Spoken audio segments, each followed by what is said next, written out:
Arizona U.S. Senator Kyrsten Sinema gave a farewell speech on the Senate floor yesterday. Sinema is closing out her one term in office. She was elected as a Democrat in 2018, but leaves her Senate seat as an independent.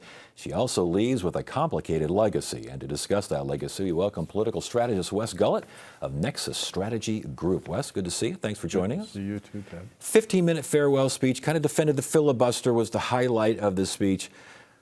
What do we make of Kyrsten Sinema? Well, I think she stood in the breach during an important time for the Senate, supporting the filibuster.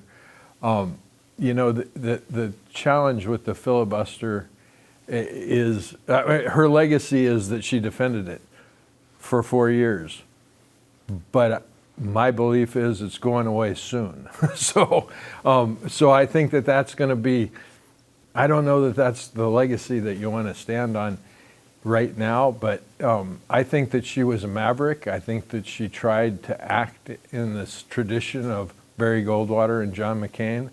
I worked with both of them in the Senate back in the day with Barry, and when I worked on Capitol Hill in the Republican conference, and they were mavericks. And I think she was a maverick too. Did she try too hard to be a maverick? I think she was trying to do what the right thing. It didn't, you know, there was some frustration by everyone in her position, but I think that's part of being in the miserable middle, Yes. Which is a hard place to be, and that's right where she sat, and she made the most of it for 6 years. Mitt Romney called her his best friend in the Senate. That surprise you at all? No, not at all. Mitt and John McCain were great friends. I think that he appreciated her being a maverick because he was sort of the maverick on the Republican side. Mm-hmm. She was the maverick on the Democrat side. So they were both in the miserable middle. Oh, well, and this miserable middle worked hard for infrastructure, semiconductors, same-sex marriage, almost got that border bill done until Donald Trump decided that we're not going to cooperate on this, and then the whole thing fell through. I mean, she really was involved in an awful lot of high-profile legislation. Right, and the marriage thing will be the longest, I think, most important of her work. The infrastructure, the funding will run out eventually, you know, and these other things, but I think that one is going to stick around. I think it's going to be important for the border, the immigration bill. You know, we've had a lot of senators work on that from Arizona, and it's always ends up, you know, too good to be true, mm-hmm. and they can't get it through, and that's disappointing. I think that would have been her biggest accomplishment and most lasting.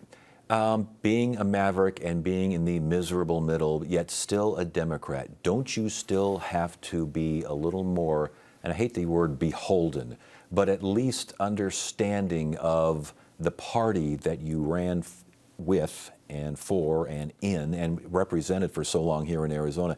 It seemed as though she was almost trying to poke the bear a little bit. Well, you know, when you talk to activists, they say that, mm-hmm. you know, but at the same, she had her set of core principles that were from the Democrat Party that she carried with her. I didn't quite get the independent switch because it didn't make sense. She's a Democrat. I remember when the Democrats were too conservative for her.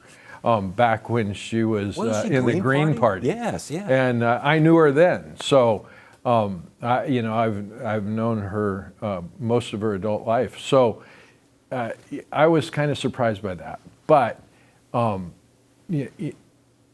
think she was trying to look for a new path, a new way, and we need that in our country. You don't talk to independents or Democrats who don't say we need more independence, right? How does an independent get elected? An independent gets elected by being elected in a party and then switching to independent. Is her legacy hurt by being as friendly and cozy as she was with bigwigs, pharmaceutical bigwigs, industrial giants, these sorts of things?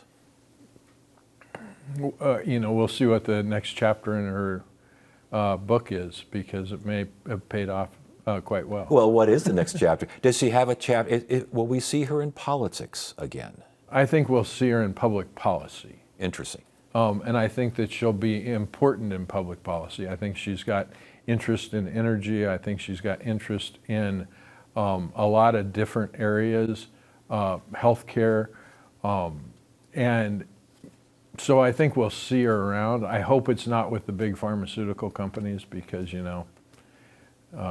they're the bane of our existence. So. Well, at the moment, they're not doing all that well.